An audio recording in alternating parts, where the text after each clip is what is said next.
আসসালামু আলাইকুম এভরিওয়ান। আশা করি সবার রোজা ভালো গেছে। রোজার মাস সবাই শপিং টপিং করে। যদিও আমি এই এরিয়াতে থাকি, মিমি সুপার মার্কেটের পিছনে হিল ভিউ যেটা। সো আমাদের জন্য আসলে প্রতি রোজায় কিন্তু অনেক ডিফিকাল্টি হয়, since there is a lot of traffic. আসলে ট্রাফিকটা তো মানুষ যে এত বের হচ্ছে ওটার জন্য তো হয়ই, সাথে কিন্তু আমাদের যে আসলে রোড প্ল্যানিংয়ের প্রবলেমস আছে এটার কারণে কিন্তু পারলে আরও চিটাগং শহরে বেশি হয়। চিটাগং শহরে কিন্তু দিন দিন গাড়ি বাড়তেছে, মানুষের পপুলেশন বাড়তেছে, আর এখন বড় মার্কেট এখানে তিনটা, মিমি সুপার মার্কেট আছে, আফরি প্লাজা আছে, and the new market Concord Muin plaza বা সামথিং।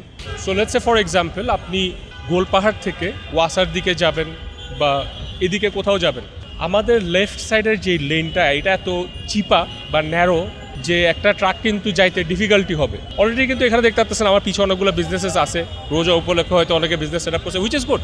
বাট এই জায়গাটা, এই রাস্তাটা কিন্তু আমার আনইউজড পড়ে আছে। Let's say for example Golpahar থেকে যারা ওয়ার্নিজাম ঢুকবে ওনাদের কাছে ওয়েল ফুডের সামনেই কিন্তু ইউটার্নটা নিতে হয়। সো ইনস্টেড অফ ওইখানে আমি ইউটার্নটা দিয়ে যেটা আসলে ফ্লো অফ ট্রাফিককে ডিসরাপ্ট করে ওইটা না করে যদি আমি এই জায়গাটাকে লেফট টার্নিং লেনটাকে আর একটু বড় করে আর সাথে এই জায়গাটাকে যদি আমি একটু ইউটার্নের জায়গা বানাইতে পারি আমরা, তাহলে কিন্তু flow of traffic will be drastically better, which in turn will reduce the amount of traffic. So let's say for example আপনি আফরি থেকে ফিনলেতে যাইতে চান, আপনি যদি লিগালি যাইতে চান, let's say আপনার পায়ে সমস্যা আছে, you have to take a car or a rickshaw or whatever, আপনার কাছে আফরি থেকে 2 নম্বর গেট এসে লেফট টার্ন নিয়ে অলমোস্ট সানমারের ওখান থেকে ইউ টার্ন নিয়ে এসে তারপর আপনি 2 নম্বর গেট থেকে টার্ন নিয়ে ফিনলেতে ঢুকতে পারবেন, বিকজ সোসাইটির গেটগুলো কিন্তু বন্ধ থাকে। তো আমরা ইভেন আমার এখানে হয়তো পিছনে অনেক দেখবেন যে অনেকেই রং সাইডে যাই, রং সাইডে যেয়ে তো আরও জ্যাম বাড়াই। বাট আমরা যদি এই জিনিসটা করি same as GEC, left turning লেনটা আর একটু বড় করি, আর সাথে একটা যদি ডেডিকেটেড ওখানে যদি আমরা লাস্ট এন্ডে একটা ইউটার্ন নেওয়ার ব্যবস্থা করে দিই, তাহলে যে এই সাইড থেকে যারা যাবে লেটস সে ফিনলের দিকে যাবে ওদের জন্য কিন্তু ইউটার্নটা নেওয়া ইজি হবে। আর এই যে রিক্সা যেগুলো যাচ্ছে আবার পিছন দিয়ে রং সাইড দিয়ে, ওদের প্যারাটাও কিন্তু কমবে।